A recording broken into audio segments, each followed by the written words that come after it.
আল্লাহ রাসূল সাল্লাল্লাহু আলাইহি ওয়াসাল্লাম আয়াতুল কুরসি পড়ে ফু দিতেন নিজের গায়ে। সূরা ইখলাস, সূরা ফালাক, সূরা নাস তিন কুল পড়ে ফু দিতেন। সূরা ফাতিহা পড়ে ফু দিতেন। এগুলো পড়ে হাত দুটো মিলাবেন, হাতে ফু দিয়ে মাথা থেকে পা পর্যন্ত মাসে করবেন। It's a protection from your Lord. জিন ভূতের আসর, ব্ল্যাক ম্যাজিক, জাদু টোনা, বান মারা, জাদু ঝাড়ু যাই হোক, তো এগুলো কিন্তু মারে, বান মারে, জাদু টোনা করে, ব্ল্যাক ম্যাজিক করে। এগুলো থেকে আমাদের সোনামণিদেরকে আমরা প্রোটেকশন করাবো কিভাবে? ওদেরকে শিখাই দিব। সূরা ফাতিহা পড়ে, আয়াতুল কুরসি পড়ে, তিন কুল পড়ে তুমি হাতের মধ্যে ফু দিবা। ফু দিয়ে মাথা থেকে পা পর্যন্ত তুমি নিজেই মাসেহ করবা। তোমাকে প্রোটেকশন দিবে কে? আল্লাহ রাসূল সাল্লাল্লাহু আলাইহি ওয়াসাল্লাম বলেছেন, মান ক্বারাআ আয়াতাল কুরসি দুবুরা কুল্লি সালাতিন মাকতুবাতিন লাম ইয়ামনা'হু মিন দুখুলিল জান্নাতি ইল্লাল মাউত। প্রত্যেক ফরজ সালাতের পরে যে ব্যক্তি আয়াতুল কুরসি তেলাওয়াত করবে, তার জান্নাতে যাওয়ার ক্ষেত্রে আর কোনো ব্লক বা বাধা নাই, একটা জিনিস ছাড়া, সেটা হচ্ছে মরণ, মৃত্যু। লোকটা মরে না তাই জান্নাতে যায় না, মরলেই জান্নাতি। এজন্য আজকে থেকে সূরা ফাতিহা বেশি বেশি পড়বেন তো। সাইয়েদনা আবু সাঈদ আল খুদরি রাদিয়াল্লাহু তাআলা আনহু বর্ণনা করেন, আমরা একবার মরুভূমিতে সফর করছিলাম।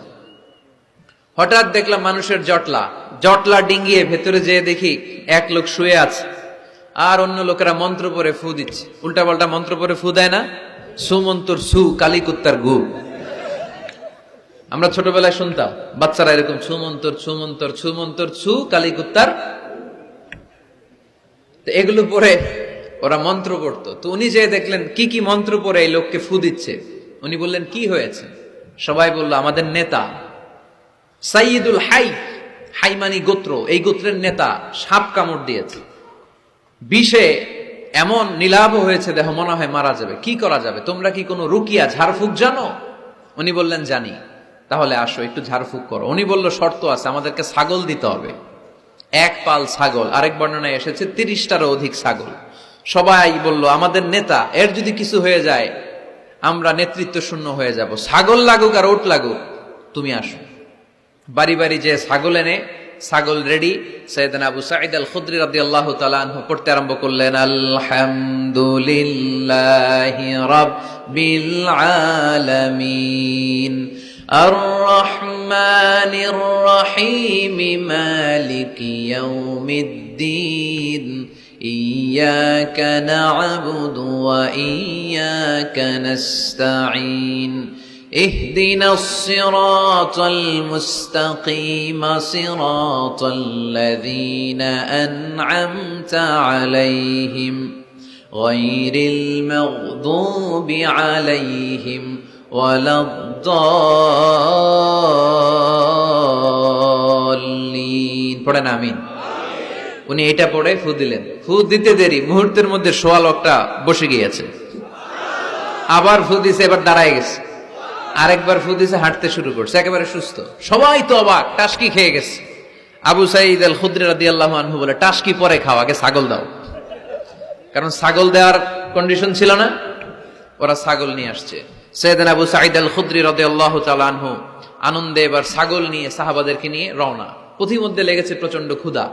তখন তারা কয়েকটা ছাগল জবাই করে খেয়েছে। খাওয়ার পরে পেট যখন ঠান্ডা, তখন ব্রেইন সচল। উনি চিন্তা করতে আরম্ভ করলেন, হায় রে, কোরআন দিয়া ঝাড়ফুঁক করে যে ছাগল নিয়ে আসলাম, ওটা যে খাইলাম, এই ছাগল নেওয়া জায়েজ হয়েছে কিনা এই মাসালা তো নবীরে জিজ্ঞেস করি নাই। কিন্তু ছাগল তো অলরেডি পেটে যায় হজম, কি করা? মদিনাতে যে জিজ্ঞেস করবো। মদিনায় যেই আল্লাহ রাসূল সাল্লাল্লাহু আলাইহি ওয়াসাল্লামের দরবারে যে জিজ্ঞেস করলেন, ইয়া রাসূলুল্লাহ, এমন এমন ঘটনা, ঝাড়ফুঁক করে আমরা ছাগল এনেছি, এটা কি জায়েজ হয়েছে?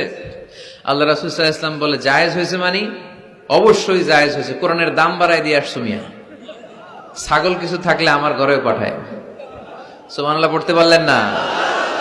ওয়ালাকাদ আতাইনাকা, বুখারীর হাদিস, ওয়ালাকাদ আতাইনাকা সাবআম মিনাল মাসানি ওয়াল কুরআনাল আযীম। নবী হে, নিত্য পাঠনীয় সপ্তবাক্য দিয়েছি, যেই দোয়া পড়ে ফু দিতে দেরি, অসুস্থ ব্যক্তি সুস্থ হতে দেরি হয়।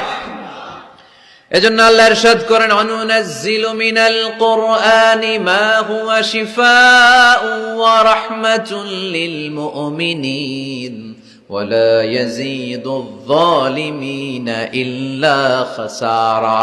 এই কোরআনকে আমি শিফা হিসেবে নাজিল করলাম, এই কোরআনকে আমি রহমত হিসেবে নাজিল করলাম, এই কোরআনকে আমি তোমাদের জন্য হেদায়েত হিসেবে নাজিল করলাম। তোমাদের কোরআন রহমত এনে দিবে, বরকত এনে দিবে, শিফা এনে দিবে, কিন্তু জালেমদেরকে কিছু এনে দিবে না। ঠিক কি না? ওয়ালা ইয়াজিদিয যালিমিনা ইল্লা খাসারা। জালিমদের অকল্যাণ করবে, জালিমদের কল্যাণ নাই এই কোরআনে। জালিম যদি হেদায়েতের নিয়তে কোরআন পড়ে তাহলে কল্যাণ পাবে, তা না হলে কল্যাণ পাবে না। তো এখন থেকে আমরা যদি অসুস্থ হয়ে যাই, যেই সূরাটা পড়ে আমরা ঝাড়ফুঁক করব, সূরাটার নাম আরো জোরে বলেন, ফাতিহা। আসলে প্রতিদিন এই সূরাটা পড়ি, এই সূরাটার তাৎপর্য কি, মর্মবাণী কি আমাদের জানার দরকার আছে না? কিন্তু আমরা অনেকেই জানি না। জানি? আরব বিশ্বে দেখবেন ওনারা যখন তারাবির সালাত পড়ে, আযাবের আয়াত আসলে কাঁদে, জান্নাতের আয়াত আসলে দরাজ গলায় তেলাওয়াত করে। আপনারা কি করেন? আমরা করি না। কারণ ওনারা কি পড়ছেন সেটা তাৎপর্য আর মর্মবাণী ওনারা অনুভব করছেন। গত বছরের আগের বছর না, গত বছর আমি হজে শায়েখ আব্দুর রহমান আসুদাইসির পেছনে নামাজ পড়লাম। উনি যখন সূরা কুরাইশ তেলাওয়াত করছেন, ফালিয়াবুদু রাব্ব হাযাল বাইত, এটা বলে তিনি কেঁদে দিলেন। কারণ উনি অর্থ বুঝতে পেরেছেন, আয়াতের অর্থ ফালিয়াবুদু রাব্ব হাযাল বাইত, এই কাবা ঘরের মালিক আল্লাহর ইবাদত করো, এই ঘরের রবের ইবাদত করো। আর ওই ঘরের সামনে দাঁড়িয়ে উনি ইমাম, উনি ওই ঘরের সামনেই দাঁড়ানো আর পড়তেছে এই ঘরের রবের ইবাদত করো। এটা যখন অনুভব করলেন, উনি আর নিজেকে ধরে রাখতে পারলেন না, উনি কান্না জুড়ে দিলেন। উনার পেছনে আমরাও কাঁদতে লাগলাম, কারণ ইমাম যেদিকে মুসল্লিও সেদিকে। উনিও কাঁদে, আমরাও কাঁদি, কারণ অর্থ বুঝতেছি তো। আবার জান্নাতের আয়াত আসলে এমন সুরের ঝংকার তুলে তিনি তেলাওয়াত করে, মনে হচ্ছে যেন এখনই উপর থেকে রহমত নাজিল হচ্ছে। ঠিক কিনা? কিন্তু আমরা যখন তারাবির সালাত পড়ি, আমাদের কখন যে আযাবের আয়াত গেল, কখন যে জান্নাত গেল, আর কোন দিক দিয়ে জাহান্নাম গেল, কোন দিক দিয়ে ইউসুফ নবীর কাহিনী গেল, কোন দিক দিয়ে আমার নবীর ঘটনা গেল, কিছু টের পাই? শুধু আমরাই টের পাই না এমনটা না, যিনি পড়াচ্ছে উনিও টের পায় না। ঠিক কিনা?